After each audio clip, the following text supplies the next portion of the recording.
संदिग्ध परिस्थिति में मौत होती है और उसके बाद जब उसकी पत्नी अस्पताल लेके जाती है, पीएम होता है, उसमें क्या निकल कर आया है, खुलासा किया है, जिसमें आरोप ये लग रहे हैं कि एक पत्नी ने अपने पति की हत्या की है। क्या है पूरा घटनाक्रम?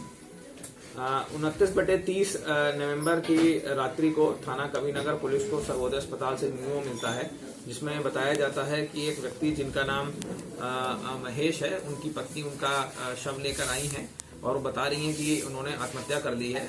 ये महिला हैं, ये उसी अस्पताल में नर्स का काम भी करती हैं। इसमें जब पुलिस ने बाद में मीमो के बाद हमने जब पोस्टमार्टम करवाया तो उसमें कुछ इंजरीज आई और साथ ही साथ उसमें दम घोट के मारने की पुष्टि हुई।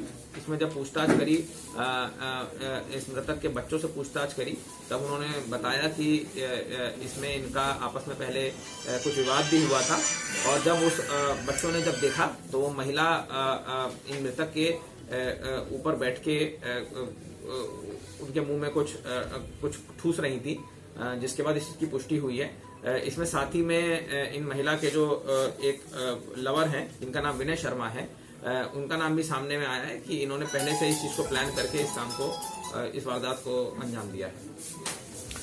सर, क्या वजह रही है इस पूरे घटनाक्रम के पीछे? क्या कोई लीगल इलिसिट रिलेशनशिप थे इनके कहीं? हाँ, ये विनय जो व्यक्ति हैं, ये उसी सर्वोदय अस्पताल में ये इंश्योरेंस का काम करते हैं, जिसमें ये नर्स का काम करती हैं।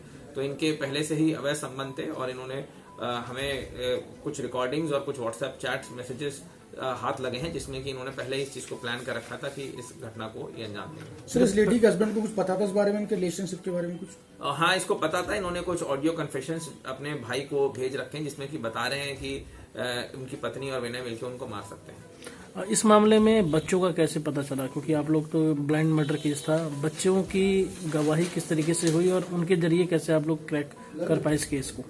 जब बच्चों से हमारी पूछताछ हुई, हमने जो लड़की है वो समझदार है, वो 13 वर्ष की है और जो पुत्र है वो 8 वर्ष का है। जब उनसे पूछताछ करी तब उन्होंने बताया कि रात को माता पिता का इनका झगड़ा हुआ था। पिताजी ने शराब पी रखी थी।